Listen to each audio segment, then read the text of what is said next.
মধ্যপ্রাচ্যে একটি দীর্ঘস্থায়ী যুদ্ধের দিকে এই আলোচনা আমরা করেছি কন্টিনিউয়াসলি, কিন্তু আমি বলছি যে যে যুদ্ধের যে প্রভাবটা বাংলাদেশে সেটি নিয়ে আলোচনা করেছি। বিশেষ করে আজকে আপনার নজরে পড়েছে কিনা যে তেলের ডিপোগুলোতে আসলে সেনাবাহিনী মোতায়েনের প্রস্তাব করা হয়েছে, কারণ যে সংকটগুলো আপনি দেখছেন ঢাকা শহরে, বিশেষ করে ফিলিং স্টেশন পাম্পগুলোতে দীর্ঘ লাইন এবং মানুষের মধ্যে এক ধরনের, এবং পাম্প মালিকরা অনেক ক্ষেত্রে বলছেন যে তেল সরবরাহ করছে না ডিলাররা।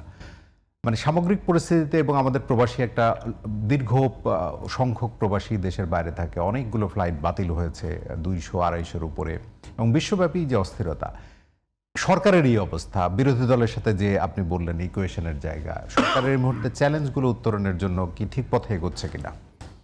দেখেন, বিএনপি এমন একটা সময়ে মানে সরকার গঠন করছে, তখন সর্বাঙ্গে ঘা মলম লাগাবেন কোথায়, এমন পরিস্থিতি। সুতরাং এখন তো ধরেন ইশতেহারে যা দিছে সেগুলো কিন্তু বাস্তবায়ন প্রক্রিয়া শুরু করে দিয়েছিল।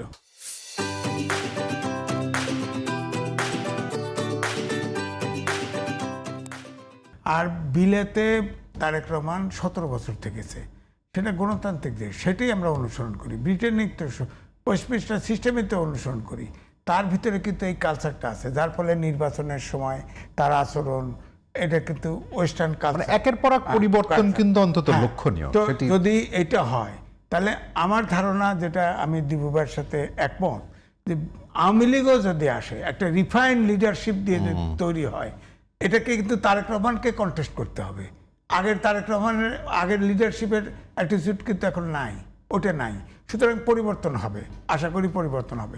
এখন আপনি যেটা বললেন ইরাকে, ধরেন হরমুজ প্রণালীর থেকে এটা তো এখানে তো আপনার এটা বন্ধ করে দিয়েছিল, ইরাক বন্ধ করে দিয়েছিল, কাতার আপনার সিলিন্ডার যে এনার্জি, কাতার এনার্জি তাদের উৎপাদন বন্ধ করে দিয়েছিল।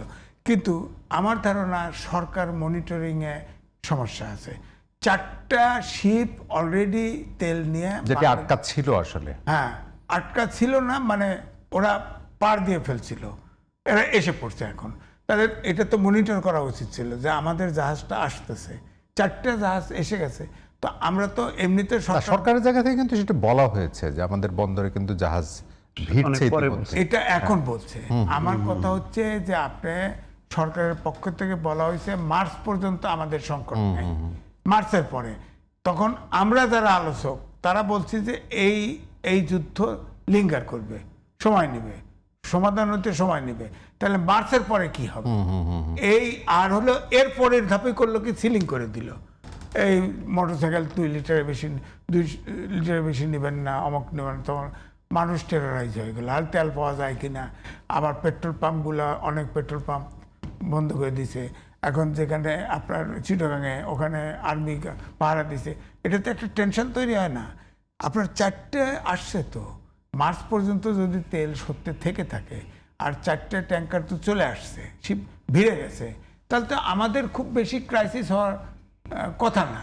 তারপরে আমরা কিন্তু আমাদের কিন্তু বিদ্যুৎ জ্বালানি মন্ত্রী বলেছেন যে দীর্ঘমেয়াদে গেলে কিন্তু সংকট হবেই, মানে সারা বিশ্বেই তো হবে, দীর্ঘমেয়াদী হোক। সুতরাং সেই জায়গা থেকে কিছু মেজার্স তো নিতে হবে। আমি একটু বলছি যে আমরা তো খুব মানে এক্সপার্ট ফরেন মিনিস্টার হায়ার করছি না? হ্যাঁ, ভারত রাশিয়ার থেকে আনতেছে না তেল, এখন তো ভারতের সাথে শিথিল হয়েছে, এখন আমরা ভারতের কাছে প্রস্তাব দিচ্ছি, আমরা ভারতের কাছ থেকে আনেন, মালয়েশিয়ার থেকে নিয়ে আসেন, যে ঘাটতি আছে সেটুকু ওর মাধ্যমে আনলে তো আমার মনে হয় ক্রাইসিস মোকাবেলা করা সম্ভব। কারণ মূল কথা হচ্ছে যে দেনা, ধরেন বিদ্যুৎ আদানির কাছে যে লোন আছে, হ্যাঁ আদানির কাছে যে লোনগুলো তো রিপে করা মুশকিল। ধরেন যে দক্ষিণের মেয়র, উত্তরের মেয়র বলছে যে আমি এত টাকা রেখে আসছি, দক্ষিণের মেয়র বলছে না যে 13,000 কোটি টাকা অলরেডি আলাদা কাজ দিয়ে গেছে, স্যাংশন করে গেছে আগের সরকার, এই অন্তর্বর্তীকালীন সরকার। এখন তো আমার পরিচালন ব্যয় নেই, অর্থাৎ বেতন দেওয়ার ব্যয় নেই, প্রধানমন্ত্রীর সাথে কথা বলবো, এতে টেনশন তৈরি হয় না? এতেও তো টেনশন তৈরি হয়। যেমন সমঝোতা করে নিলে চাঁদা না, হ্যাঁ জোর করে নিলে চাঁদা, এইসব কথা ফাউল কথা, এগুলো কিন্তু মানুষ বুঝতে হবে, পারসেপশনটা বুঝতে হবে, এই ধরনের কথা না বলা। কিন্তু আমি মনে করি আমাদের দেশে ক্রাইসিস আছে। আমি বরাবরই বলি, বিশ্ব ব্যাংক ফোরকাস্ট করছে এবছরে আমাদের জিডিপি গ্রোথ হবে 3.5%। আমরা কিন্তু সামনে দুর্ভিক্ষের কাছাকাছি আছি। হ্যাঁ, সুতরাং আমাদের তো এখন IMF এর লোন আটকা পড়ে আছে।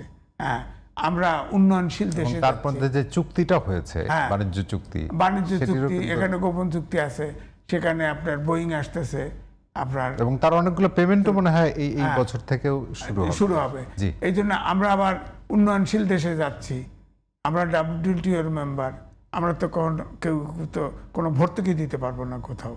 জি। এইসব নানান সমস্যা আছে।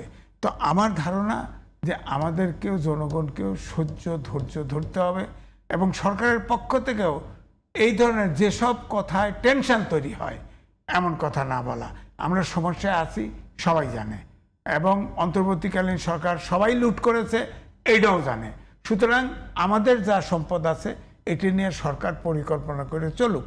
যদি সরকার আন্তরিকভাবে সমস্যার সমাধানের চেষ্টা করে তাহলে কিন্তু জনগণ ধৈর্য করতে ধরবে। পারবে।